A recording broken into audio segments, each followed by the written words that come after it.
Mile Institute of Leadership and Entrepreneurship, Mile, to give me this opportunity. What I'm going to talk about is based on a book I recently co-authored. It's called Leading Smart Transformation. And I'm specifically going to talk about government transformation programs. It's also based on some additional research we've done in this regard. What I'm going to cover today is 4 areas. Why leading transformation, why we chose this topic, where do things usually go? When things go wrong in the transformation process, where does it go wrong? Third, transformation cycle. This is what we identified in the transformation program. There is a cycle the transformation goes through. And finally, we're looking at the transformation from the leadership perspective. So why leading transformation?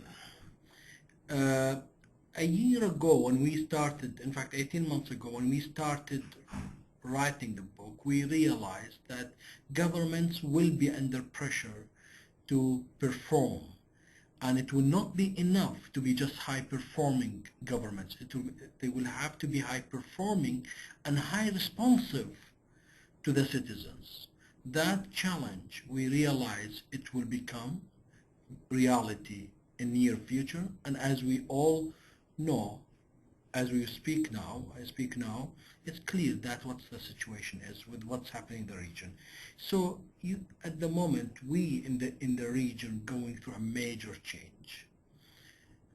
And it's not about incremental change, it's about a major change. That's why we call it transformation.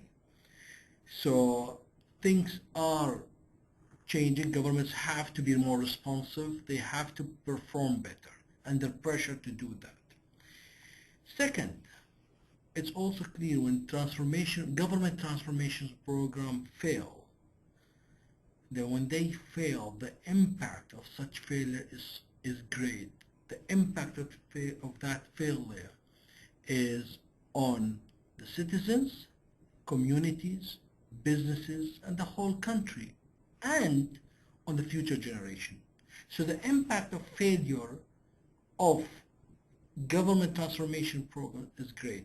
And we also know, unfortunately, the success rate for such programs is very low. I'm not going to mention about what's the success rate in details. I'm not going to have a few slides. I'm going to only share with you one slide, which was by KPMG about initiatives, about the success of implementation initiatives. And as you can see, large initiatives, 9%, the success rate, medium initiatives, 16%, and small initiatives, 28%. So we will be lucky to get 28% in small initiatives. So where our major project investment at the moment is going on in the Gulf region, for example, and this is even wider than the Gulf, most of our investment at the moment in the change programs, they fall into the large change initiatives, which means we are really in the red zone. We only have, if we go by the book, only have about 10% chances of success. So any work in this regard we felt would add value. So this is why my co-authors and we decided to work on this area. Before we start into the details, I would like to take you through the process of strategic planning. And we will identify where are the hotspots, where things could go wrong, and whether they could have been predicted. When we start the whole process of the strategic plan, we start with visioning. Then we take that vision into priorities, and we take these priorities and turn them into specific targets and key performance indicators, leading to turning that into specific initiatives and set of projects. That leads to having strategic map and project plan and what we call implementation roadmap. So this is the process of a good strategic planning. So I'm assuming there is a strategic planning in the government organization. I was surprised to see some of the government organizations even don't have that, but I'm assuming this is the case. So this is a good strategic planning. Where things could go wrong, usually, there are two hotspots we found that things could go wrong. One is when at the stage of turning the vision into strategy, and this is where you have a very high ambitious vision, and when you turn that into strategy, which is like about taking it into framework and try to implement it, that is the strategy. That one area things could go wrong, and I'm going to talk more about it. And the second area is taking the strategy into implementation program. That's another area where usually things start going wrong. Could have these been predicted? Yes, they could have. And one word we found when it comes to these two areas when we were doing our research is the word of capability. What do we mean that?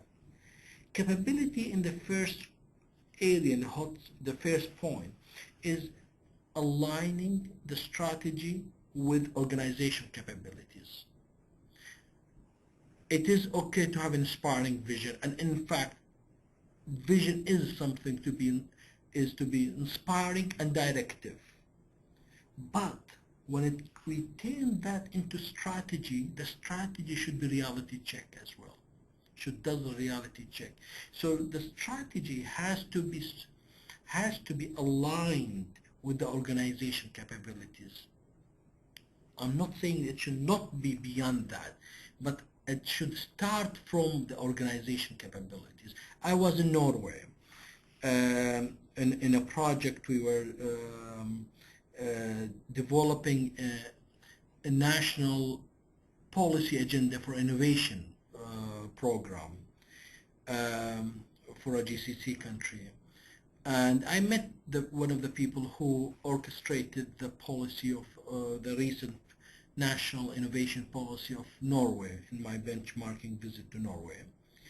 And then he asked me, he said, Ali, when you climb a mountain, what you do, we usually dig a small hole where you put your hand in, and that's we call it home for your hand, first hand, let's say for your left hand.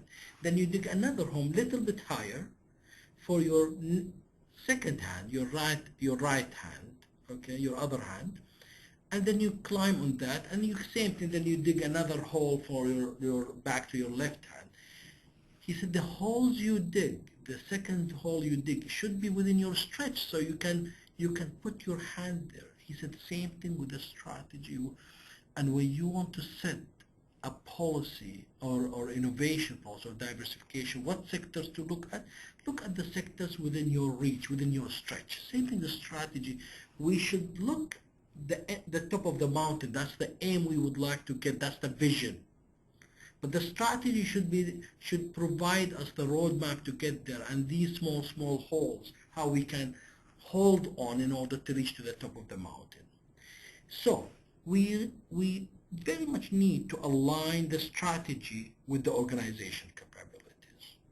And the second point is, when it comes to point number 2, is the ability to deploy and develop the right talent when it comes to implementation. So deploy the right people for the right positions or for the right jobs within the transformation, and be able to develop them throughout the process. So what we did, we investigated this issue, and what we looked at, we did literature reviews, thorough literature reviews. We also did number of case studies, and also we looked at number of consulting models. And in terms of the case studies, we covered countries including UAE, Oman, USA, UK, Canada, Norway, New Zealand, Singapore, Australia, and Ireland. The reasons we chose these countries, one, because they were, with the exception of UAE and Oman, US, UK, and the others, they were part of the either G7, or they had a proven successful transformation programs in their countries. So we did a benchmark of 19 countries, and these are the countries. We came up with a bit shorter list and more countries came to the list, but the second reason we chose them is the availability of information. We went to these countries, we visited them, so it's not only a desk research.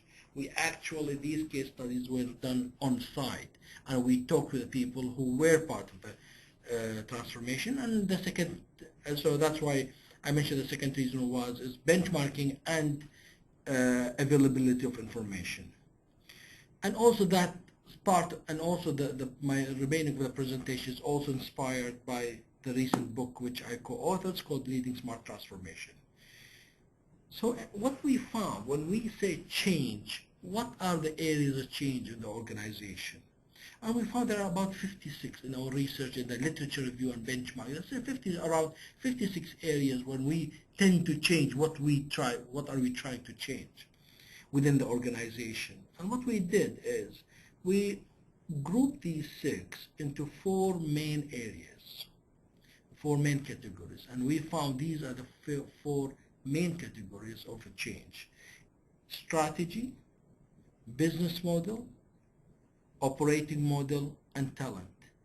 These are the key elements, we call them, for a change. And when we say elements, these are what make the change a reality. When we change within an organization, these are the areas where we aim to change in our organization. Which one you would think is the most challenging to change? And we found talent is the most challenging to change, and that's why special attention needs to be given to that area in any change program. In addition to that elements, we also found there are enablers, and we call the smart enablers, without which I wouldn't recommend any change program to start. These are the engine which will drive the change, and without them you really won't have the right engine for that change. And these enablers are: 1, leadership; 2, implementation program; and 3, stakeholder engagement. Leadership is essential from visioning all the way to implementation. Implementation program, we found this is very much missing in many of the change implementation program. When this is the program comes after the visioning and strategy exercise. You really want a structured, well-defined implementation program in order to align your strategy to the implementation. So when we talk about implementation program, we are talking about identifying how you measure the success of your implementation of the initiatives, how you add value in the process, who will be deployed to what areas. So it's a full implementation program is extremely important.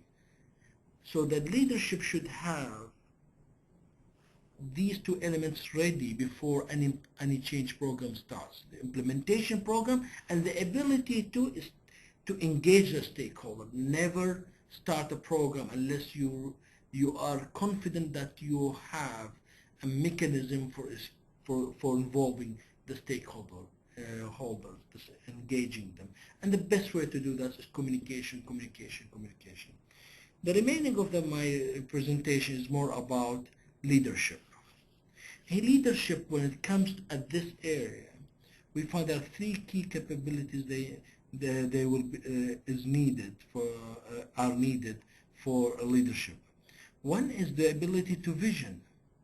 Visioning is the process of seeing the unseen. So visioning is one of the key capabilities the leadership should have at this stage. And I brought the diagram back to show where leadership is most effective in sorting out issues is in number 1, hotspot number 1. This is the area where leadership can play a great role.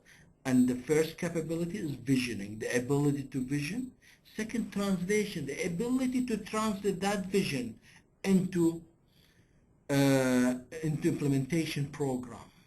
So visioning alone, when it comes to change programs in the government sector, is not enough.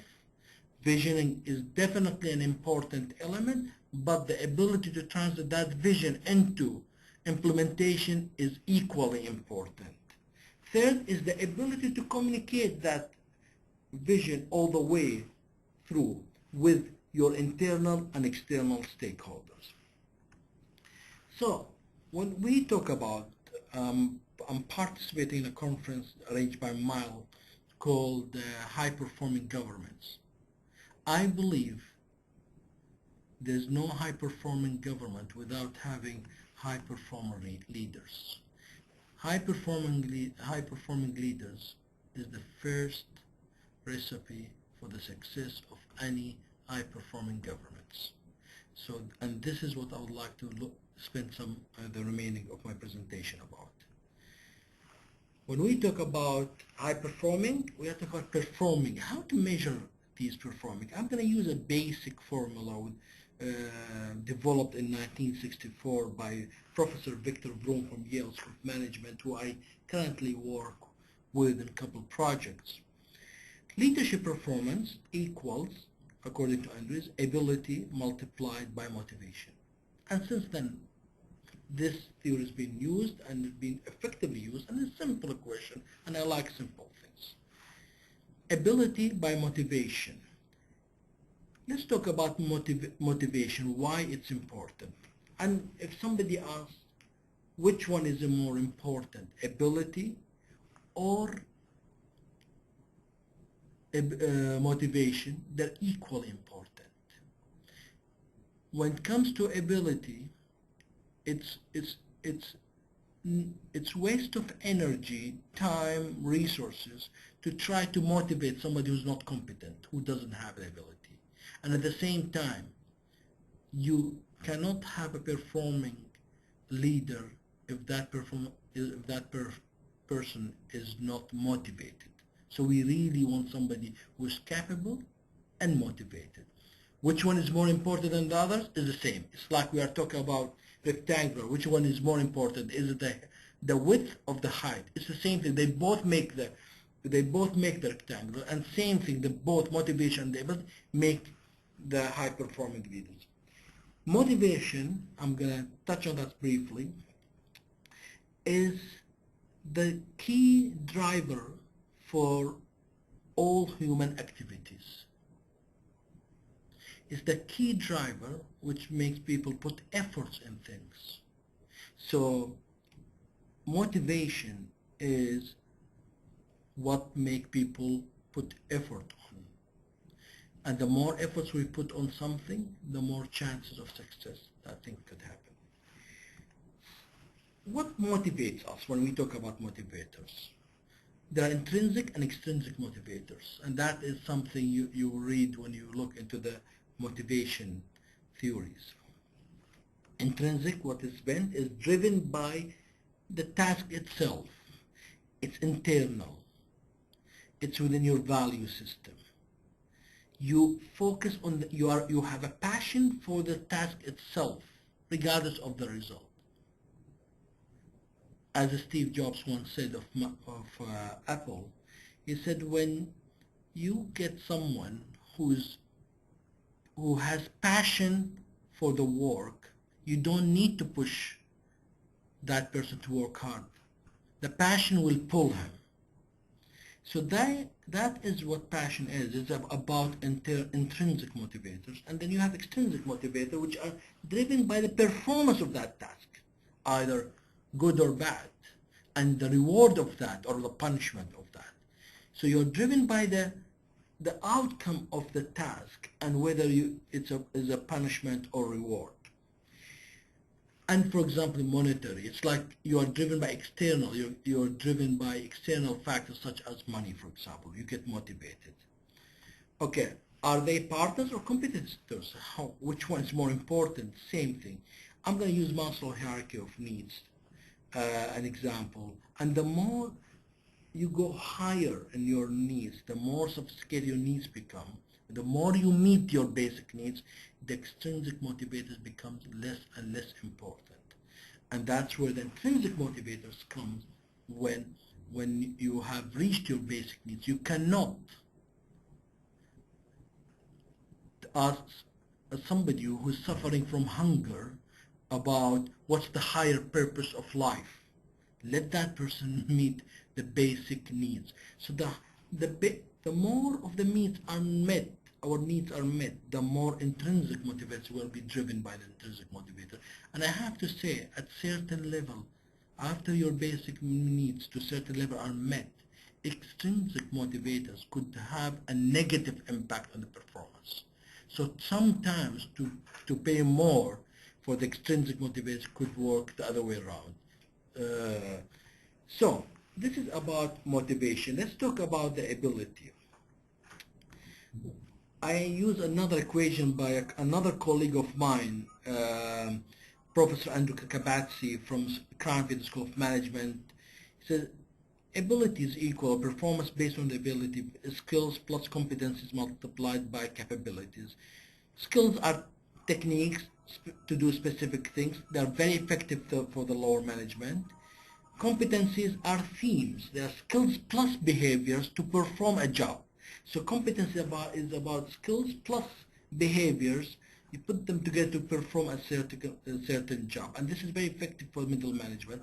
Finally, capability. The ability to take that competence and do something with it within a particular context is the capability. So actual capability is the actual performance of the building based on the skills and competencies.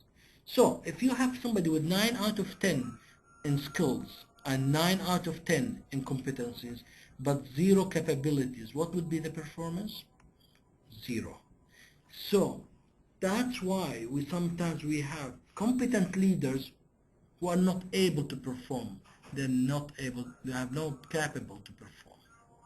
Okay, that's why we really need to have the right leaders for the right context. I've just been reminded that I have to move up fast, and I have 3 more minutes.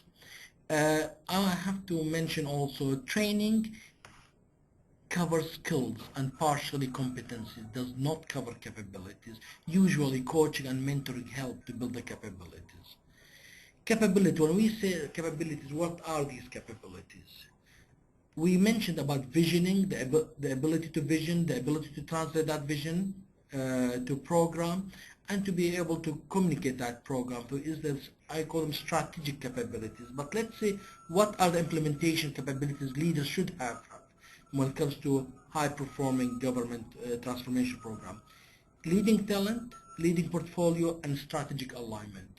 Leading talent is the ability to draw, deploy, and develop talent. The ability to attract and utilize and develop the talent is one of the key areas of capabilities of a leader. Portfolio. We talked about strategic map and strategic planning process, and strategic map is one of the outcomes of that. The leading portfolio is the end part of that. It's the initiatives. How you lead the portfolio. I'm here not talking about project manager, about the ability to see each of these initiatives strategically. And what we found is that all the initiatives can be one of the 4 categories. They fit in one of the 4 categories. Either strategic categories, they are either strategic, which are initiatives that are critical in sustaining future business. So they are very important for the future business, and usually they create a major change, and they provide competitive advantage. When it comes to resources, time is extremely important for strategic initiatives. So you really need to get them done on time because they provide you future competitive advantage. Then we have key operations. These are the initiatives on which the organization currently depends on for survival. They are part of the core business of the organization, mandatory for survival, and they cause immediate damage if it goes wrong, if something goes wrong with that particular initiative. With that, quality is extremely important because you cannot afford for things to go wrong. Then we have support. These are initiatives which are valuable for efficiency. So the main aim is to do things faster and cheaper, and they are related to specific business tasks, and they are not critical to the business. And usually, because you want to do things cheaper and faster, money is extremely important. So you always want to get the project completed within the budget. Just to give you an example, the difference between key operational support. Key operational, for example, the reservation system in airline business. That is the core business. If that goes wrong, even for minutes, customers go to another airline and reserve another. So there's immediate damage to that business. On the other hand, the support, not exact, it causes inconvenience but doesn't cause immediate business loss. For example, the payroll system in the organization. Yes, if it goes wrong, it causes a lot of inconveniences. People will not be happy, but it does not cause immediate damage to the business. High potential it's about some new business idea or technology opportunities. They're still not yet proven, so it's like more of prototype or R&D. Or initiatives which are in this category should not be too long or not be too costly. High performing organizations is about having a bit of each of these portfolios, because we need strategic initiatives in order for our future success, business success. We need key operational because that gives our immediate and current quality and survival. And we need support in order to run the organization efficiently, and we need high potential initiatives to become more innovative. High performing organizations should have a mix of these initiatives. Now I move to the last point, which is strategic alignment. The ability to align the transformation program with the organization, with the external stakeholders. There's extremely important capabilities leaders should have in the transformation program in the government. What does that take? That takes ability and intelligence. And I'm going to focus a little bit about the intelligence. What do we mean by intelligence? We all probably, or many of us, know what IQ is. It's about internal intelligence. This is about understanding your natural abilities. Then we have EQ. It's about it is about understanding yourself, understanding others, and the impact on your action, the impact of your action on the others. It's more about emotions. So IQ is about understanding yourself. EQ is about understanding yourself and others. We found in the government, high-performing government leaders should have a third dimension, and we call it PQ, which is like political intelligence, this is about understanding not only about yourself and the others, it's about understanding the whole ecosystem and influence it for the success of the program. And the strategic alignment is about ability to utilize this in the right balance. And the right balance sometimes is not necessarily in the center point. It could be in different points, depending on the situation. So this was strategic ability, and these are simple equation is the ability and motivation.